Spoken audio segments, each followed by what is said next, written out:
Welcome to Sausage on a Fork, a podcast dedicated to the UK's longest running children's drama programme, Grange Hill.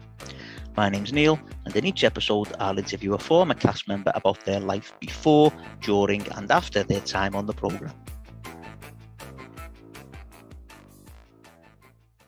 Okay, welcome to the latest episode of Sausage on a Fork, and I am absolutely delighted to say that I have been joined for this episode by none other than Julia Goodman, FRSA, who played Mrs Pearson. Julia, welcome to Sausage on a Fork. Very nice to be here, Neil. Thank you for inviting me. Oh, not at all, not at all.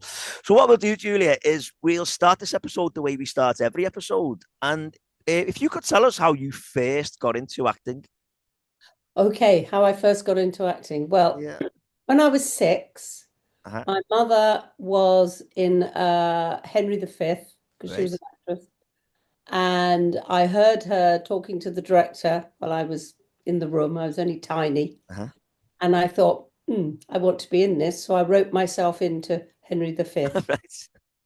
And they let me be a page boy on the stage who just sat there looking at what was going on. And I thought, I like this. This is where I want to be. Wow. So I did quite a lot of amateur acting as I grew up, because my school, which was a convent in Bognor Regis, didn't do any drama whatsoever. Right. So I had to create my own, which I did on a regular basis. I was always naughty, and I spent a lot of time outside the headmistress's office in trouble.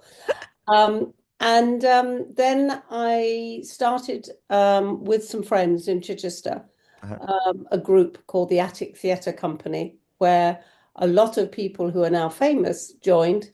Oh, right. Mike Elphick from Boone. So many people. David Wood, the children's MBA children's writer and director. Howard Brenton, who is a great writer. Adrian Noble, who used to run the RSC.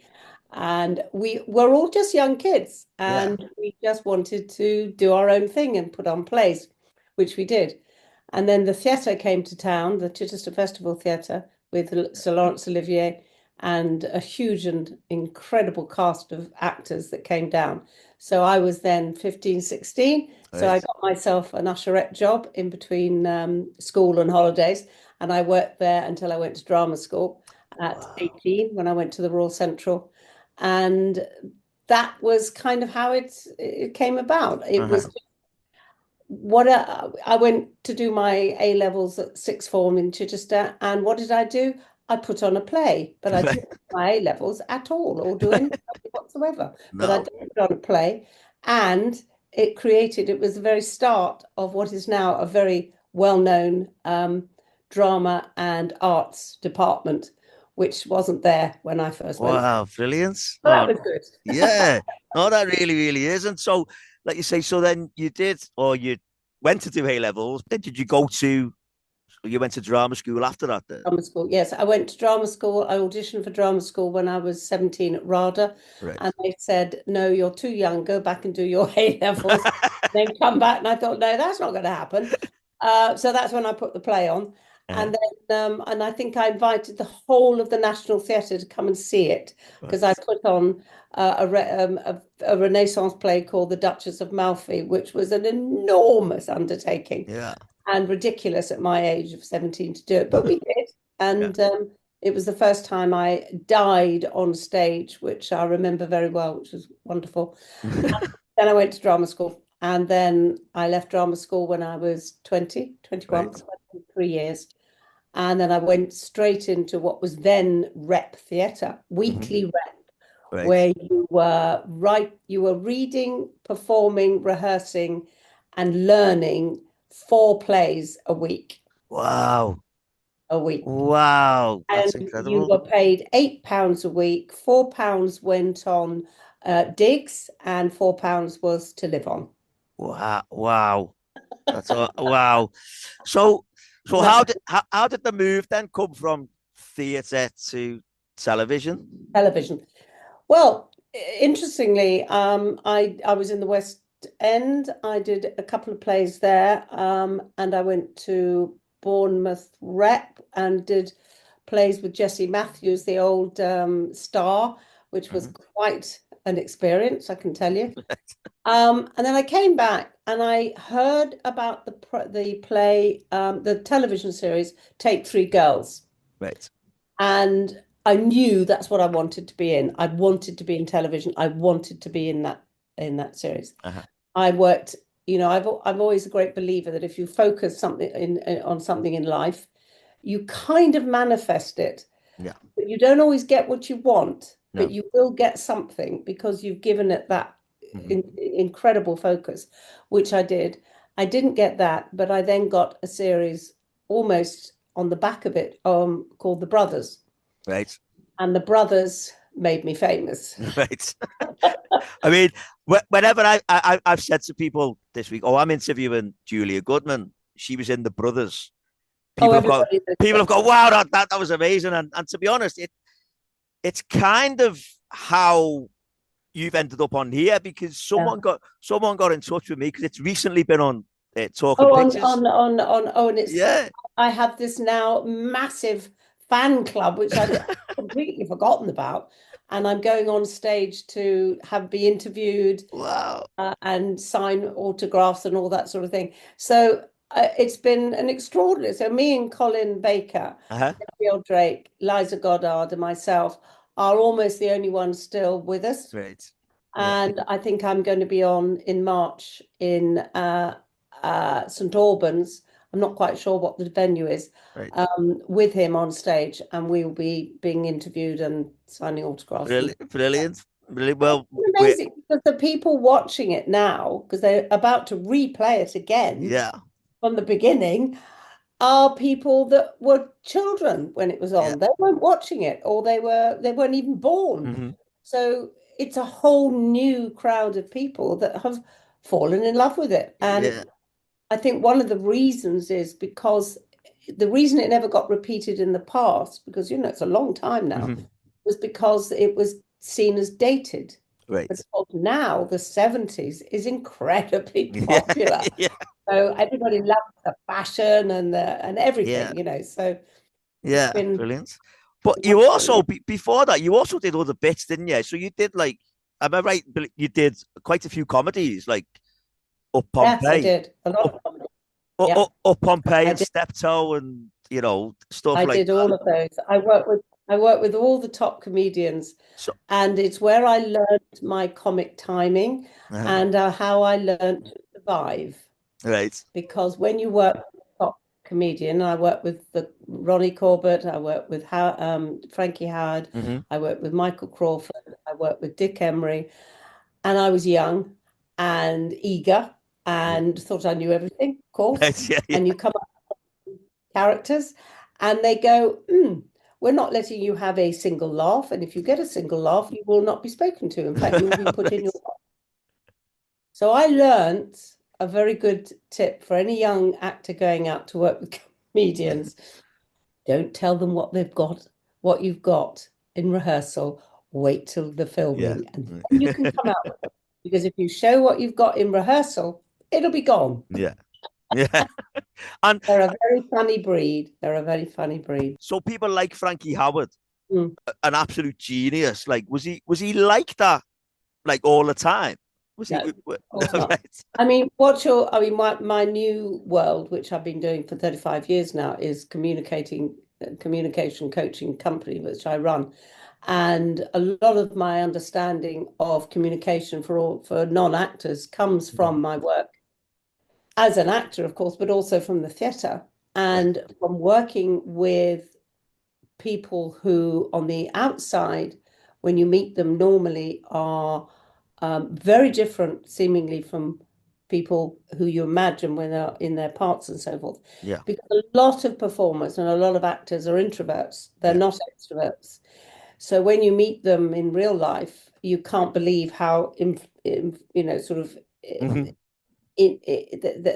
go into themselves. They're very shy. They don't want to talk, etc. And that was Frankie. And Frankie was a nightmare to work with. A nightmare to work with. He didn't like girls, obviously. But also I was very young, and I was doing like I was with all the comics then, you were doing live television in front of an audience. Can you imagine what that was like? Yeah. You've got the audience in the room, you've got the audience that it's being recorded, and you can't stop and make it better. Yeah. You just have to keep going. Yeah. So when anything went wrong, and one of the things I did, which Frankie hated me for, was when it came to one particular scene, I had a very important feed line, meaning his laughter came off my line, Right. Yeah. which I fluffed. Right. I've never seen anybody so angry in all my life, and I thought if he could have killed me, he would. Wow. But he was very, very insular, very involved, very focused, very Mhm. concentrated, but not an easy person to be with. Right. I get you. Yeah. Yeah. Brilliant. Ronnie Corbett was much better because Uh-huh. in a funny way, Ronnie was much more of an actor. Right. And I did Sorry and various things like that with him. And again, that was one of the reasons that one of the things I found out that I would keep what I was actually going to do Yeah. and do the recording, and then I would get my laughs. And Ronnie would come up to me afterwards and say, "You're a clever little monkey." Yeah, I've learnt. Brilliant. Now, there's something here that I want to talk. You've mentioned the 70s, and it's something that a lot of these films were made in the 70s. A film called What's Up, Super Doc? Now, for anyone that Oh does, my God, so yes. the British sex comedy was massive in the 70s, wasn't Massive, it? Like, massive, yeah. so you're in this one, What's Up, Yeah. Super Doc? And I'm the posh doctor. So I don't take my clothes off or anything like right, that. so okay. I don't know. I Well, have done in other things, but not in this right, particular. right. Okay. Because when I looked at that and I thought, wow, what was it? A doctor who had like 327 children, or the premise behind it is ridiculous. But when I looked as well, Christopher Mitchell, Harry H. Corbett again, Bill Pearl, Sweet Oh, Chick yeah, Money. I had all the comics Oh, versions of it. it's Yeah, an amazing cast as well. amazing cast. And they were Um, comics. And they yeah, were, at the time, I think I was very early on pregnant with my second child, right. David, who is, a big grown-up boy now. And Harry in particular, and all of them were so sweet to me because Right. they would make sure that I had my rest. They'd bring me cups of tea, Right. my feet up, and all that. And God knows what they thought they were doing in this. None of us did, No. but paid the rent, so you Yeah. did it. And I Brilliant. think Paul Raymond, very naughtily, because the director was a friend of Paul Raymond's, and I did Pajama Tops with him in the West End, Right. this director, and it was produced by Paul Raymond. So he was the Mhm. sponsor. And we were at the Whitehall, and I did that for 6 months. And that's a whole nother story, which I haven't got time to say. Right. That was very interesting. Yeah. And so Paul knew the director. Right. And when the film was being edited and put together to go out, they decided, unbeknownst to all of us, that they would go to the Paul Raymond Review Bar, film some erotica and dancing and all the rest of it, and clag it on to the beginning of the film. It had nothing to do with the film at all, but this was, oh, well, let's put a bit of porn on top and Yeah, that'll yeah. sell it. Honestly, awful, awful, awful. Brilliant.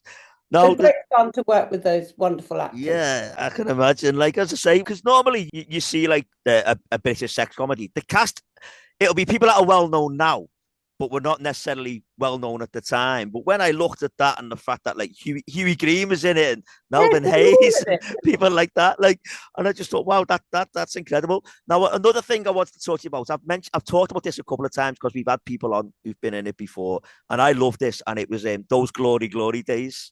Oh, yes, I played Uh, Julie Welsh. Yeah, yeah, so your like character is like the she's the main main character. character. Yeah, yeah, and I'm her grown up, not as a child. So I come in at the beginning. Then you have the young girl playing, Zoe played the yeah, young girl. And then I come in at the end. And I got to work with Danny Blanchflower. yeah, And that was amazing. So filming with Danny in Fleet Street, yeah, you couldn't move for people virtually going down on their knees and just saying how yeah. I much. can imagine. Yeah, yeah, yeah, that was a lovely film. And David Putnam, who produced it, we opened the London Film Festival with it. Wow. And it's become an iconic film now. Yeah. I remember watching it as a kid, and it was around that time where I was just getting into football. So anything involving football, I wanted to watch. And the fact when I looked through again, like, so Chris Jory has been on here. Yeah. Oh, really? Yeah. He's in it, and Sarah Sugarman has Oh, been Tara. Oh, I remember as Tara. well. Yeah, Like, very well. and of Yeah. course, the late Stuart Organ played one of the Spurs players as Yes. well. But I love that scene at the beginning with Richard Wilson as well. Yes. Oh, I know. Well, oh, and they did, and you know what happened? The director, Philip Saville, wonderful, wonderful director. He set me up, and I didn't know about this. So I'm trying to get a phone, and I'm trying to get a seat, and I'm the only girl reporter. Yeah. And you know all that. And he wanted this particular shot, and he said, "No, I want you to come out of the stand and walk down, and I want you to go through that door." So I didn't know what it was, and I went down and walked through this door, and there was five of them men having a pee.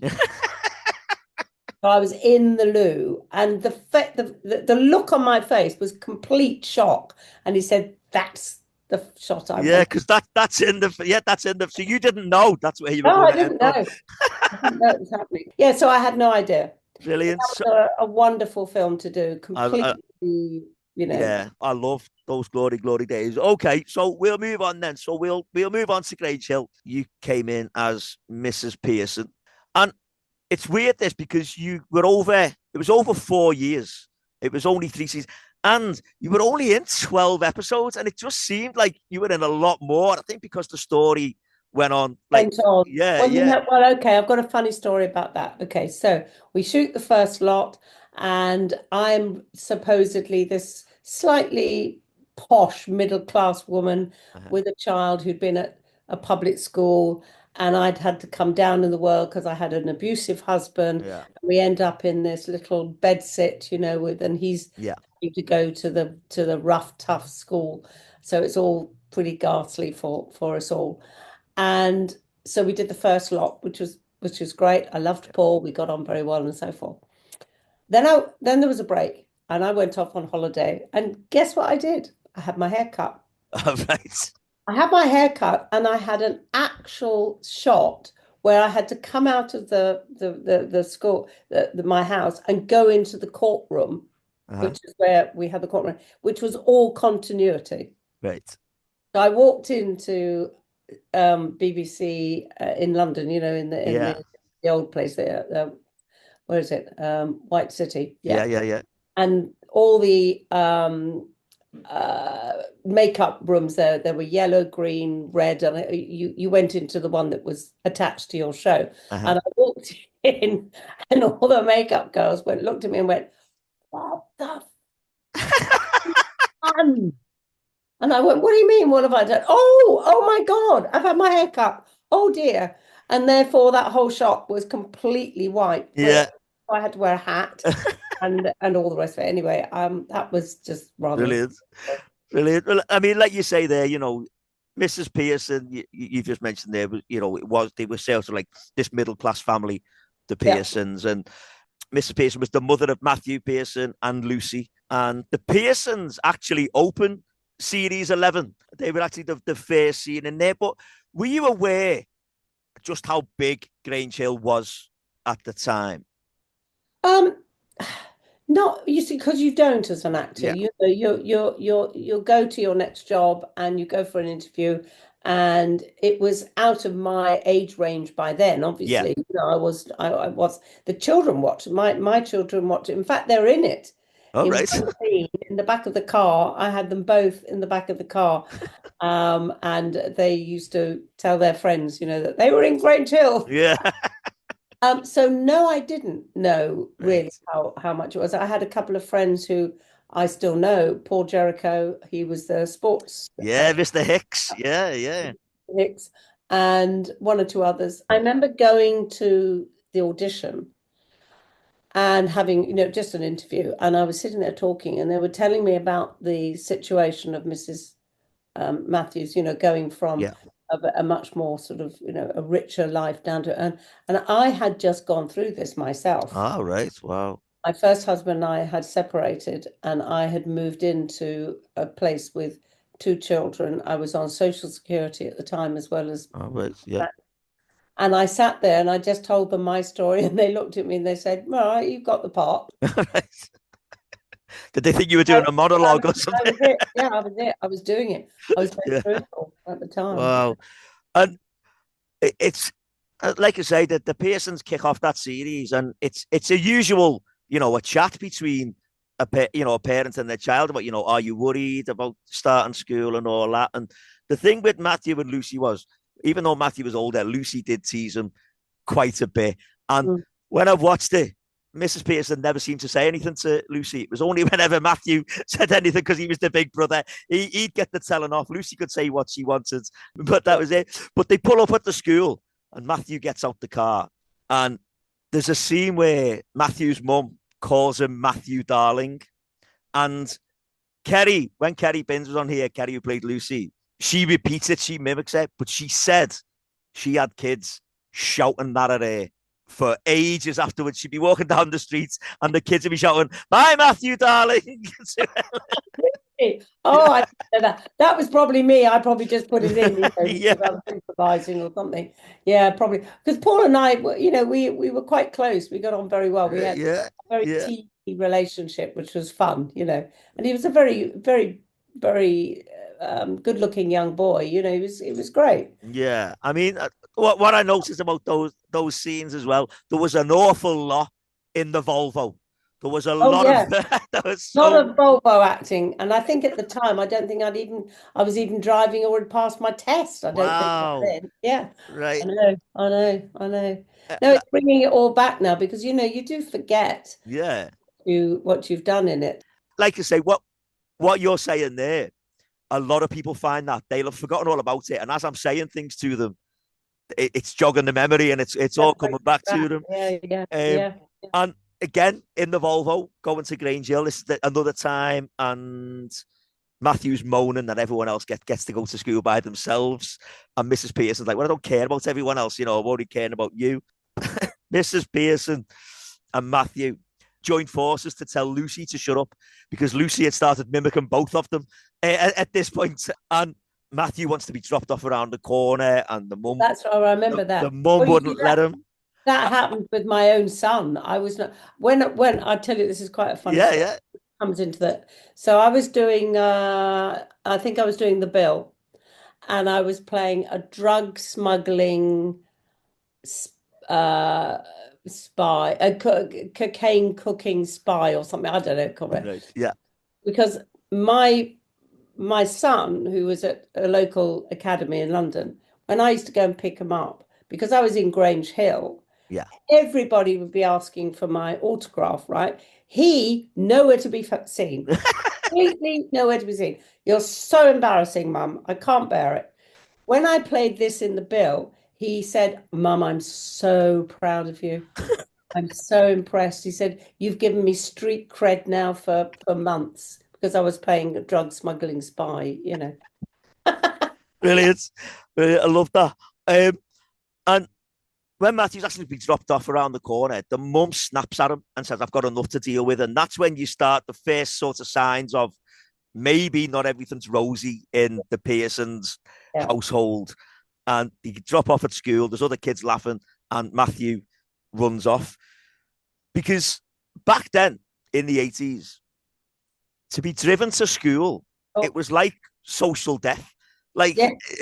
But now it's like the norm. Like, Like the norm. there's No, so many getting driven to school. But back then, it was like, no, absolutely. But if he'd been at his boarding school or his private school, yeah, that would be completely normal, but not yeah.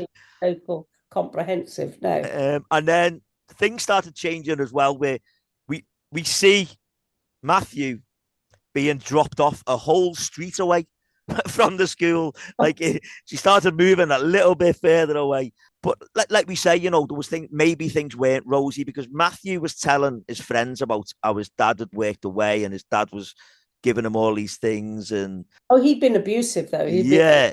And that what we find that out like throughout the series. There's more and more things. Like Matthew's telling his friends that he'd be going to Amsterdam for the weekend, but he didn't. That didn't happen. So he'd make up another story, and he was making himself sick, so he didn't have to do PA because he didn't want to get changed. But it's one of those stories, I think, that Grange Hill did really well. They looked at all sides of it, and they looked at all different aspects of it and what kids would be going through or what they might be going through. And it really related to, all the kids could relate to it who were watching it because they might have been going through things. I wonder how it compares with things like Waterloo Road and stuff like now, Yeah. I mean, it must be very different and yet completely the same, I expect. Well, I mean, yeah, but this, for a kids' TV program, to be showing this.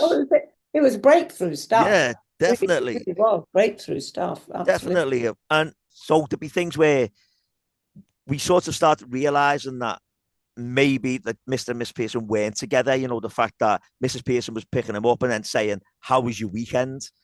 And he'd just be saying, "Oh, okay." And then we realized that they had been separated. And towards the end of that first series you were in, there's a scene in the Volvo, obviously. He probably lived in the Volvo, really. Yeah. And Matthew's asking his mum, who's picking him up that night. And she said, "Well, your dad it's the same as every Friday." And, his dad looked forward to it. But then she said, "I expect you'll have a good time, won't you?" And Matthew goes really sort of quiet. And yeah, because he wasn't. Yeah, because he wasn't. And in that episode, Matthew then tells his teacher, Mr. Mackenzie, that his dad had lost his job. And that's when we hear about all the abuse that Matthew's been going through. The next time we saw Mrs. Pearson was when she was having the meeting with Mrs. McCluskey, the wonderful Gwyneth Paltrow, just like... Wonderful Gwyneth, yeah. Yeah, and Mrs. Regan and the social worker. They were starting to ask the questions, weren't they? And that's when it all came out then. And Matthew was still saying to his mum, do you still love me, Dad?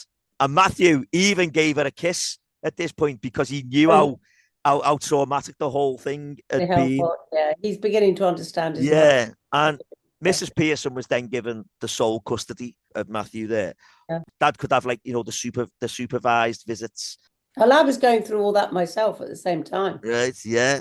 Yeah, I was, yeah. The thing with that is, while this really serious conversation's going on between, because Mrs. Pearson came and told Mrs. Regan at the school about what was going to be happening. While this is going on, there's this wonderful juxtaposition of this really serious conversation going on, but Mrs. Regan's dressed as a cheerleader because it was the last day of school. And I just thought as we've said, the whole storyline was so well done.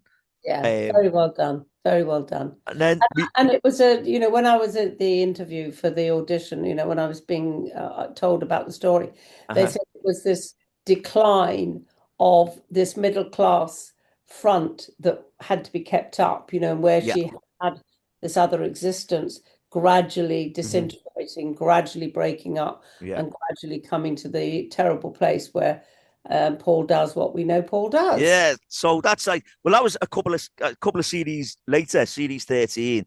The Pearsons' home life was now very, very different. Very different. Obviously, they were staying in like a hotel B&B thing with... It was a B&B, yeah. The one room, a shared bathroom. Oh, awful. And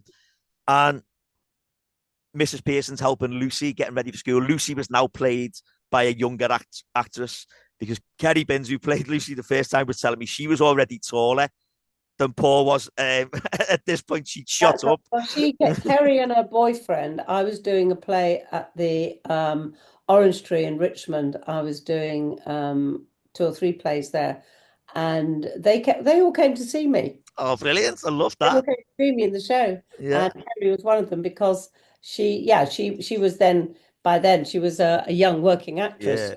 So she was too old for the part. Like we say, the fact that their whole life had changed, that they couldn't, Mrs. Pearson couldn't afford to get the clothes dried at the laundrette because it cost 20p every time. And you just see how far and how much their life has changed. And Mrs. Pearson was always putting a brave face on, saying, they wouldn't be there for long and she was going to get a job, because if the council could see that she was making an effort, then they'd make an effort. And Matthew's at the same time was going through, like, he had all the kids at school asking him for £2, and because he wasn't letting on what was happening in his home life, they just assumed it was the same as always. And Well, they thought he was a posh boy anyway. yeah, The you Mickey know, out of him about that, totally. when he owed someone money, and they were like, "You can easily afford that. You can easily afford £2."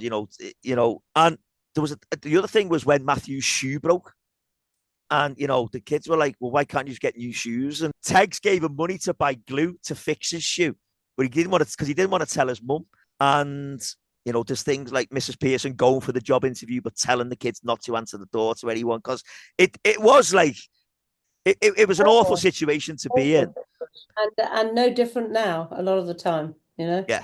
And the bits where Mrs. Pearson goes for the interview, and Matthew and Lucy are in the flat, and there's all sorts of screaming and shouting and crashing and banging going on around them. And there's a bit it's quite heartbreaking, to be honest. Mrs. Pearson bought a load of shopping and labelled it all up and put it in the shared kitchen. Right. Yes, I remember.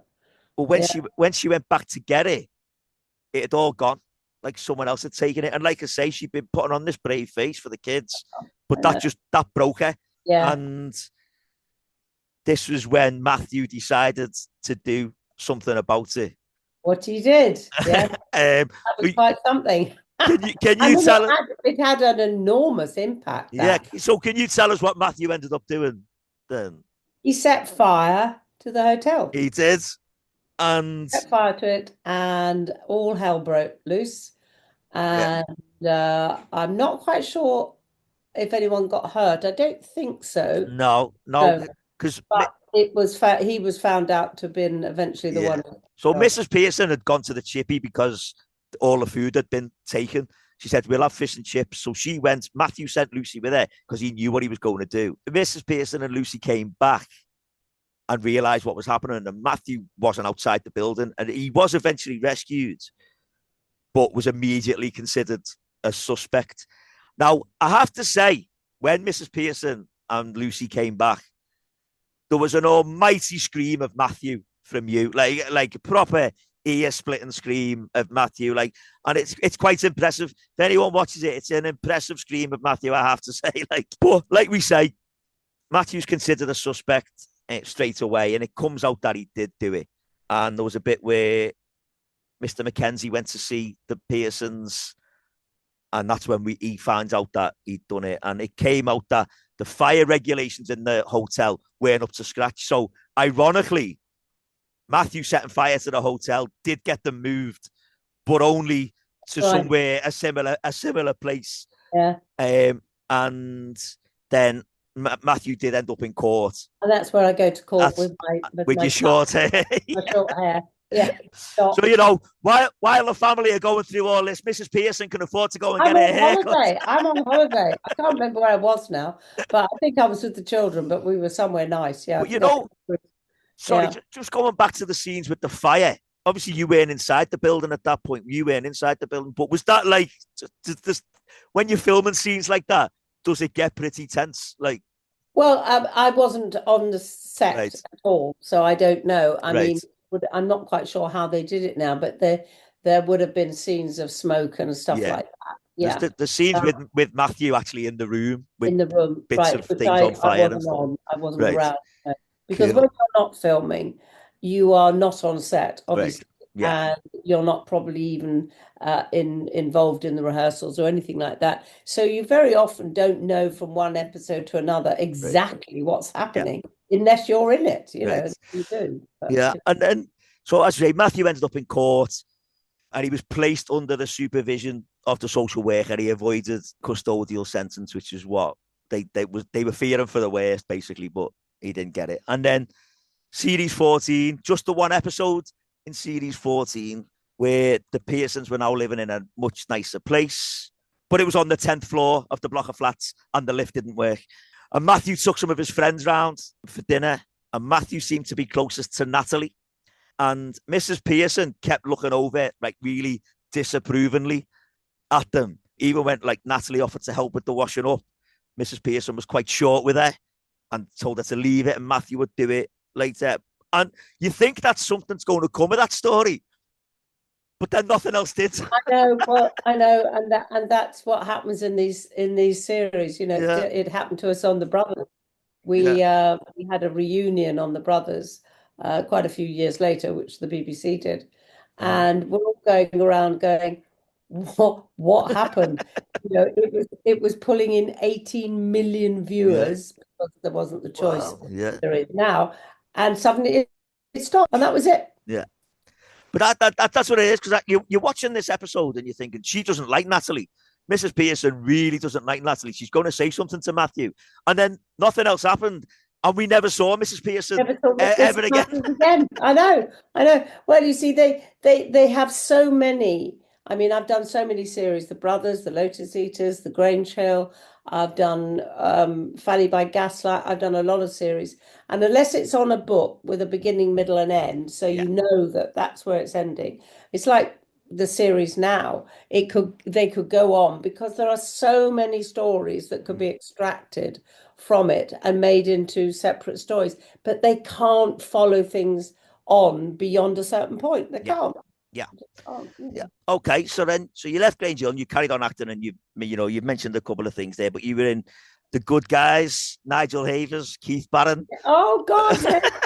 Well, I was the first time I was playing a prostitute Right, who um got paid by a card machine, which I right, thought was okay, hilarious at the time.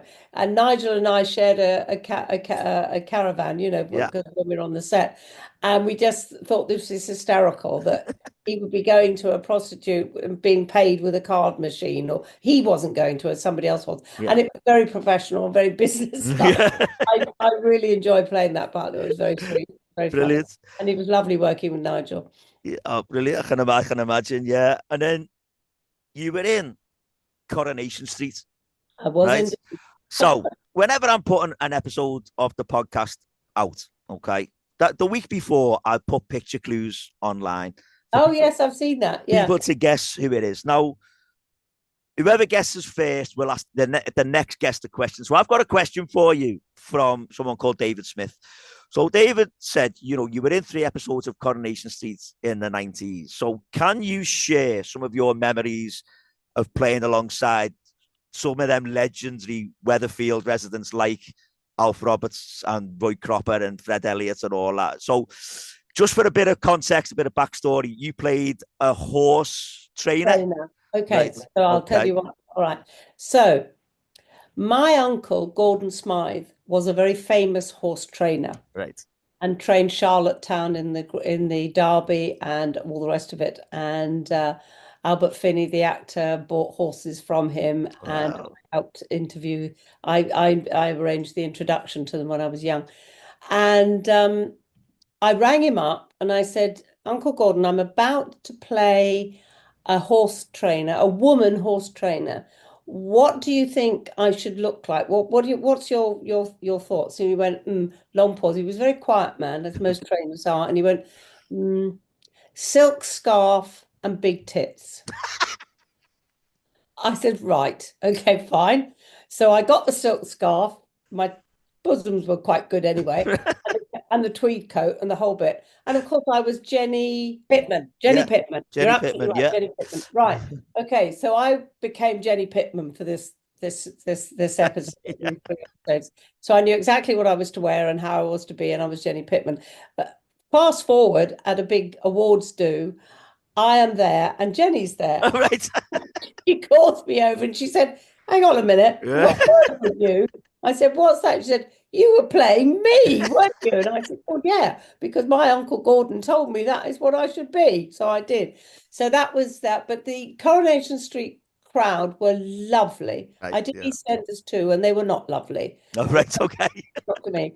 But they were lovely. And the two behind the bar, the mum, the Jack couple, and Vera, wasn't it? Jack and Vera. were Yeah. absolutely divine. They loved me because for them, for me, I was famous because I was in the Brothers. So I was kind of treated rather sort of grandly. But the best bit was the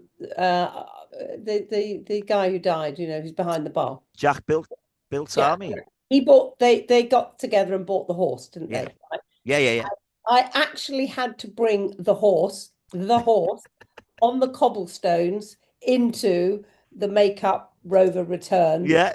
They hadn't paid me for its training. Yeah, yeah. And I said, right, if you don't pay me, I'm going to bring the horse to your door and you're going to have to then look after it. And I actually brought a horse on the cobblestone in thing to Brilliant. place to demand my money. And we went to the races and we had the pictures there of me actually in the race box, and doing Yeah. all. But the funniest bit for your person who has asked was Jack had to look as though he was riding a horse, right? So we go out on the filming night, on the Mhm. filming day, and I don't know where we're going and what we're doing. So we're all in the car going in the bus going down to the Yeah. place. We end up in this field, and there is a pretend horse on things, and Jack has to get on it and pretend he's riding like this, and he falls off. And I said, honestly, Jack, it's not even a proper horse. You can't even stay on it. And God, it was funny. It was so funny. But he was a lovely, lovely guy. The Yeah. person that I didn't get on with terribly, not for any particular reason, was Sarah Lancashire, who was then All a right. young Yeah, yeah. actor in it. But Bet, I got on very well with Bet. Uh, Julie Goodyear was really that? good year. Yeah, And I got on very well. And they were lovely. I thoroughly enjoyed being with them. yeah. But those are my sort of little memories of Lang. Brilliant. Can you remember what the name of the horse was in the program? Oh, I didn't win. It's a Win. it's a pun, or Oh, good fun. it rhymes with something really well known from Coronation Street, because this is the reason why they bought it. Oh, that's right. No, I can't remember. You'll have The, to help me the there, Neil. horse was called Betty's Hot Shot. Because Oh, obviously that's right. Betty's Hot Pot Hot is a shot. massive thing there. That's of course. That's right. That's right. Brilliant. And so then one of the last things you were in the bill. Yeah. When I was looking at your IMDb, I'm not so sure if that was the last thing that you were in on So, television. so when was the bill? When was the bill? The bill was 98. Yeah, I think Yeah. it probably was. The Right. last telly I did was that, and the last theatre I did was oh, I've forgotten it now. It's my Okay. brain's gone, but it'll come. And in between that time, I was still doing a lot of theatre. I Yeah. had co-founded the British Theatre Company with Kate O'Mara Right. Yeah. and Peter Woodward, and I did Shakespeare all over Europe. I played Lady Macbeth, I Uh-huh. played Rosalind, and a lot of incredible work that we did. And we took Shakespeare all over Right. Europe and to people who might never have seen Shakespeare, Mhm. and it was amazing. And that Brilliant. was our production, our company, and Yeah. that was. And so, like So you I say, came out to fundament. What I'm saying is fundamentally all my focus yeah. was in that, and I stopped doing Right. telly Okay. bits and Okay. bobs like that. And So so, like I say, you did a lot of comedy early yeah, on, and you did a lot of drama. Which of those two would you prefer? I think comedy I get a huge amount of satisfaction from Uh-huh. because if you're going to be good at comedy, you have to be really able to get deep into the character Yeah. because it's not superficial comedy. The only way you can make comedy really work is if you're very serious about it. Hmm. Yeah. So I think I love it because of that. Right. Whereas playing Lady Macbeth and big parts like that are a huge challenge, Uh-huh. and you never feel you've got it right. Right. Yeah. Whereas with comedy, you get reaction Yeah. Yeah. always, and that's wonderful. And so, which do you prefer then, television or theatre? Oh, neither. I love both. They're very Ah, different. right. They're Okay. entirely different, and I love Right. both. Okay. And so, can I ask? So, what are you doing at the moment then? So in 1990, no, in 1989, Right. I started a business called Personal Presentation. Uh-huh. There's the book there. And that's the book, which is of the work that I've created and done all over the world now called You Brand. Right. So I take people and from a very basic place of lack of confidence, communication ability, and to a place where they are entirely able to be who they are and project it and stay real, which is a really difficult thing to do in any arena. So I have coached some of the top leaders in the world. Wow. And still do. So I've run the company now for 35 years. Wow. And we are still working. I have a whole team of people. So I've been a businesswoman for 35 years. Wow, Yeah. brilliant. Yeah. Brilliant. Brilliant. Okay. And so is acting firmly behind you now then? Oh, yeah. Yeah. Right. But all the work that I do now has been derived from all my first career and my life. Yeah. And I wouldn't have been able to do what I do now, and the book that I've written now, Yeah. and my reputation that I have now would not have happened without that career. Yeah. In the early days when I was first starting it, I was very well known still. So I was able to get into people's, CEOs' offices. They were delighted to see me. Yeah. They remembered me from Yeah. the something. So I would have a wonderful intro into Brilliant. a whole nother life. And Brilliant. it's been brilliant. And all the people I train and work with are actors who've had long careers and have been very good. All right. So I take them into a whole different place. Yeah. And so we're giving back from the theatre into life in other ways than people. Yeah. Well, Julie, we are coming towards the end of the interview now, and I've got the last few questions that I always ask everyone at the end, and they're all about Grange Hill.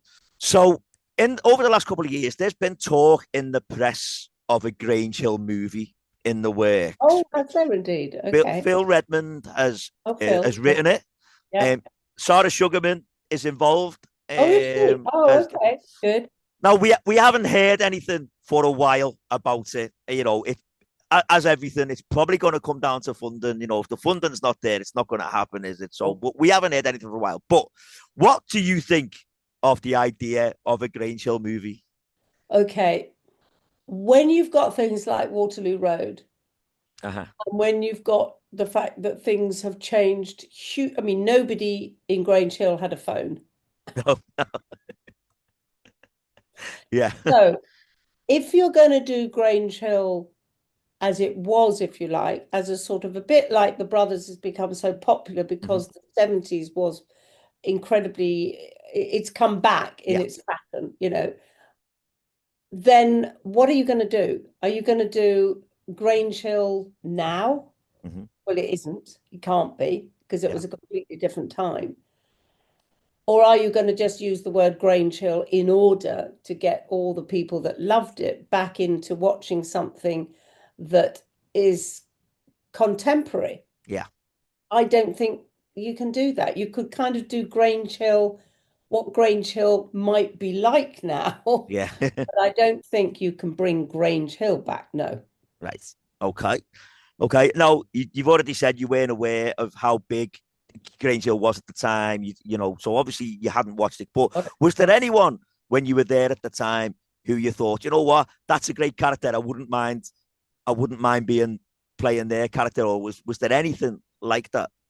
We're like with one of the kids or something. One of the kids, or one of the teachers, anyone at all, like. I've never ever wanted to play anything other than the part that I. Right. Okay.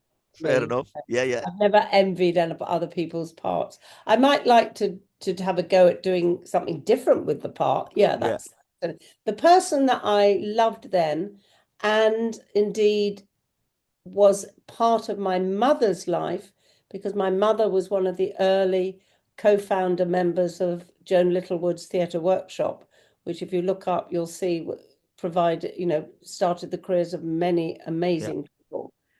And he was in that, but he was also in Grange Hill, is the caretaker. George A. Cooper.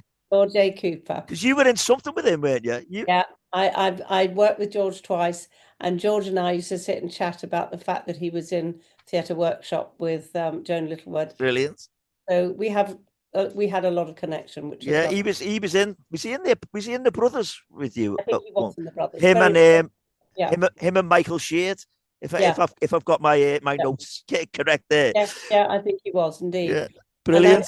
A lot of people came into the brothers, and sometimes I never saw them because I was in another episode. Yeah, you know. Brilliant. Okay, so the final question then, Julia, is why do you think there is still such affection for Grange Hill? Well, a bit similar to the brothers, I suppose, is that people grew up with that. Mm-hmm. It was very, the brothers was the first thing before Dallas or Dynasty or any of those family-run business things. So people had, and I met people later on in my life, in my business career, who had met me in the brothers as a young person when I was 15, and then have become my clients later on. Brilliant. The Grange Hill thing is a similar thing. Mm-hmm. People have generationally passed that through and down and remember it. And I think now is a marvelous time to repeat those things because we hold it in such affection. Yeah, brilliant. And like you said earlier on, there wasn't a choice of channels and television like there is now. So everyone watched it. And so you had something to talk about. There was a focal point, and if you missed it, you missed it.